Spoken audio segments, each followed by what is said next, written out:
Chers amis, bonjour. Comme vous le savez, je vous ai fait beaucoup de vidéos sur le pouvoir de la prise de décision, comment changer de vie, comment développer l'intuition qui vient ici de notre plexus solaire, là où le noyau magnétique vous envoie les ondes de volonté et de l'énergie pour vivifier ce mental, ce cerveau, cet intellect. Oui, chers amis, nous pensons trop, on se fait de soucis, et quand le mental travaille beaucoup, il y a une tétanisation de muscles.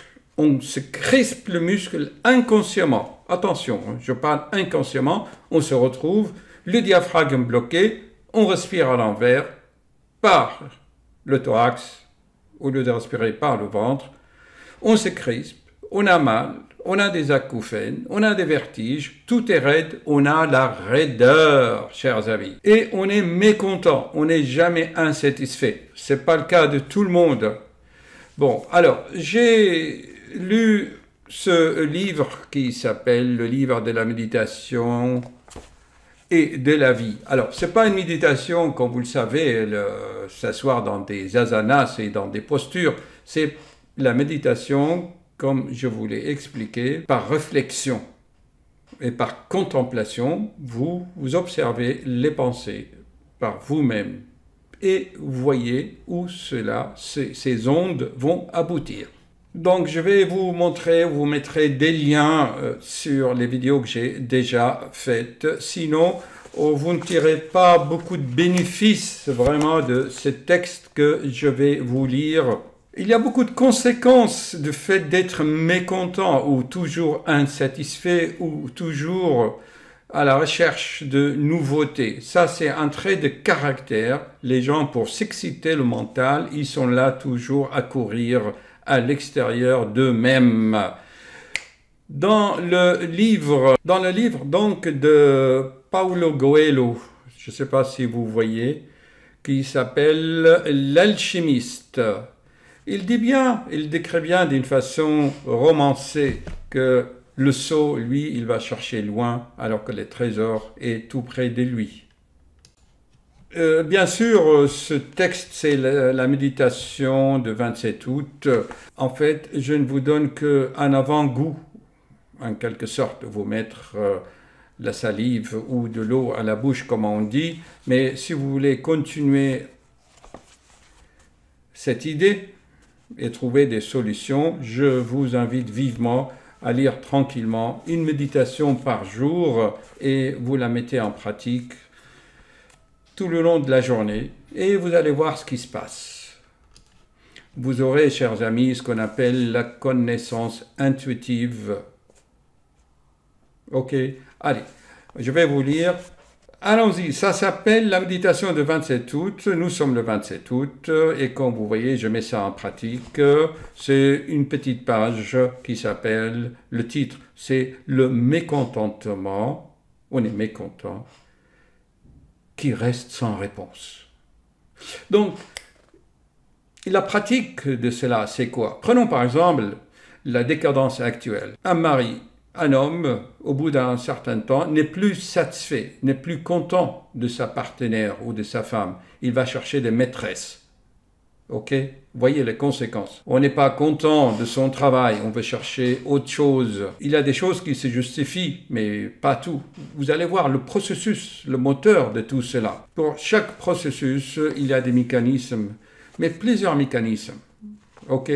Moi, je déplore actuellement, un peu entre deux guillemets, la décadence morale de la société actuelle. Mais vous allez voir pourquoi, parce que ce processus de mécontentement joue un rôle, mais ce n'est pas la solution à tout, hein? D'accord? Allons-y. De quoi sommes-nous mécontents? De quoi sommes-nous mécontents? De ce qui est. Bien sûr, ce qui est peut être l'ordre social, ou bien une relation de couple, j'en ai parlé beaucoup, ou encore ce que nous sommes vraiment, ce que nous sommes essentiellement, c'est-à-dire notre personnalité, ah ben je suis pas content de moi, ou nos plaintes maladives, ce qui constitue notre personnalité, notre façon d'être. On n'est pas content de nous-mêmes, ou on n'est pas content des pensées intrusives qui... On capte des pensées, on dit ça alors... J'ai des pensées que je n'arrive pas à contrôler. On n'est pas content de ces pensées. On veut faire un effort pour les chasser. Vous allez voir. Personne, je défie toute personne sur cette planète qui dit qu'il contrôle ses pensées. C'est pas possible puisque le cerveau fonctionne et il capte soit de l'extérieur, soit de l'intérieur. En fonction de chaque instant, le cerveau capte des millions de pensées. Tac, tac, tac, tac, tac. Et on devient... il y en a même qui pètent des câbles, on les voit tous les jours dans Paris, dans le métro parisien. Donc, on est mécontent de ces pensées vagabondes, nos ambitions parfois, nos frustrations et nos innombrables peurs. Les peurs, chers amis, nous avons un déni pour les peurs. J'appelle dans beaucoup de mes vidéos le dragon intérieur qui se réveille la nuit et vous donne des palpitations, des angoisses, ça vous serre à la poitrine, ça vous étouffe, c'est nos peurs. Voilà ce que nous sommes. Nous sommes tous cela, chers amis. N'est-ce pas? Et on veut s'éloigner de cela. Nous croyons nous trouver une réponse à notre insatisfaction, à ce mécontentement. Nous cherchons donc toujours un moyen, une façon de changer ce qui est. C'est la préoccupation majeure de notre mental, de ce cerveau, de cet ego. C'est sa préoccupation majeure. Mais si je suis moi-même le mécontentement et que je cherche à trouver une voie, un moyen d'accès au contentement, mon mental s'intéresse aux moyens, à la mise en œuvre de ce moyen permettant d'accéder au contentement, au bonheur, les bonheurs. Tout le monde cherche le bonheur, que je sois satisfait, content. D'où la société actuelle, on vous pousse à acheter, à aller faire des stages pour changer. Vous n'êtes pas content, vous allez acheter ceci ou cela. Enfin, c'est cette société de consommation qui pousse, donc, qui joue sur ce processus. Tu n'es pas content, eh bien, tu vas acheter, tu vas voyager, tu vas faire des stages, tu vas changer de pays, tu vas changer de femme, tu vas changer de copine, tu vas changer d'école. Donc, si vous observez bien, l'objet de notre recherche, ce n'est pas le mécontentement, mais en fait, c'est les moyens. On cherche des moyens pour changer ce mécontentement. Et tout cela, chers amis, ça engendre de l'angoisse et ça réveille nos peurs, si vous observez bien les choses. Allez, on continue et j'arrête mes commentaires. C'est une tâche extrêmement difficile car le mental, l'intellect, le cerveau, l'ego, nous, à l'examen de ce qui est, n'est jamais satisfait, jamais content. Il veut toujours transformer ce qui est en quelque chose d'autre. Ça, c'est une bonne chose. Mais observez. C'est là le processus de condamnation, de justification ou de comparaison. Si vous observez votre propre mental, vous verrez que lorsqu'il se trouve en face de ce qui est, de l'état présent, il va condamner son existence, sa situation, il va le comparer à d'autres, et il compare, il dit non, ça devrait être autre, vous voyez, ou j'aurais dû faire autre. Il condamne, il compare avec ce qui devrait être, ou alors il va justifier l'état présent. Et ainsi de suite. Il va inconsciemment écarter ce qui est.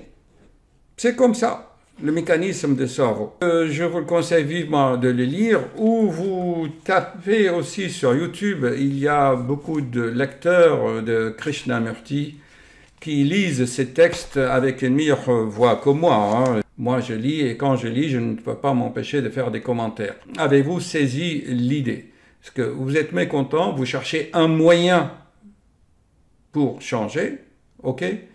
Et en fait, on se perd dans la recherche de moyens et on oublie la flamme qui brûle à l'intérieur, qui nous pousse à cette insatisfaction. Voilà, j'espère éclairer tant soit peu, avoir mis quelques panneaux indicateurs sur le chemin des gens qui sont toujours insatisfaits d'eux-mêmes, qui se plaignent tout le temps, qui dépriment, qui s'angoissent et réveillent leur dragon pendant leur sommeil. Ils ont des cauchemars. J'ai vu une patiente, quand je lui dis « Mais madame, qu'est-ce que vous rêvez?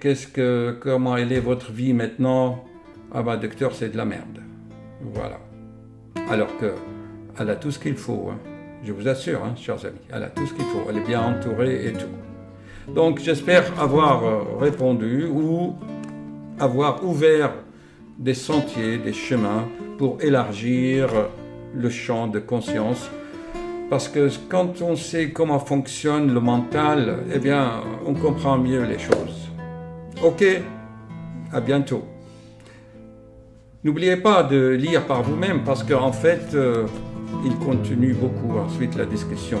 Je vais vous mettre un lien de la lecture de textes par des gens qui ont une bonne voix, mieux que moi. Ok? Et il ne faut pas de commentaires quand ils lisent. Voilà, je vous montre le lien YouTube là. Enfin, c'est un livre audio qui dure 6 heures. Hein. Il est très bien lu. Donc vous tapez le livre audio, le livre de la méditation et de la vie. Seulement, c'est traduit de l'anglais. Et il y a une faute grave, très grave dans ces traductions. C'est qu'ils ont mal traduit le mot « esprit » de l'anglais en français. Ok? Le mot « esprit », quand c'est traduit de l'anglais, ça veut dire le mental. Ok? Ça, c'est très important. Sinon, ce sera de la confusion. Selon ce que je vous ai expliqué dans ma chaîne YouTube et les 300 vidéos, c'est que l'esprit, c'est le noyau magnétique sous forme de germe qui se trouve magnétiquement fixé dans le plexus solaire. Là, attends, je me lève et c'est là, hein, dans le plexus solaire. D'accord? Alors que dans les traductions, il parle d'esprit, c'est de mental. Hélas, en France, c'est comme ça. On confond, enfin, les traducteurs confondent. Sinon, vous ne comprendrez vraiment pas le sens profond. Moi, je le conseille de le lire en anglais. Voilà, moi, je le lis en anglais, il n'y a pas de problème. Voilà. Ok? Alors, bonne lecture et bonne méditation par réflexion. Je vous mettrai les liens à fur et à mesure, parce qu'il y en a tellement. Bonne soirée, chers amis. Il y a un proverbe qui dit « Soyez contents de ce que vous avez », mais je ne suis pas tout le temps d'accord. Il y a des choses où on peut être content. Par exemple, il faut être content de ses enfants, de sa femme, et ne pas aller changer de femme. Par exemple, ça c'est très important, parce que c'est grave dans notre société actuelle. Il y a beaucoup de misère à cause de cela. C'est la faute des hommes, je suis désolé, parce qu'ils ne respectent pas les phases de l'évolution de leur femme. Il y a la phase avant la cinquantaine et il y a la phase après la ménopause. Mais les hommes... Bon, on en parlera, j'en ai déjà assez parlé dans d'autres vidéos. Mais hélas, c'est la source de beaucoup de problèmes et de maladies. Hein. C'est pour ça que j'en parle, en ma qualité de médecin. Un jour, vous aurez l'illumination.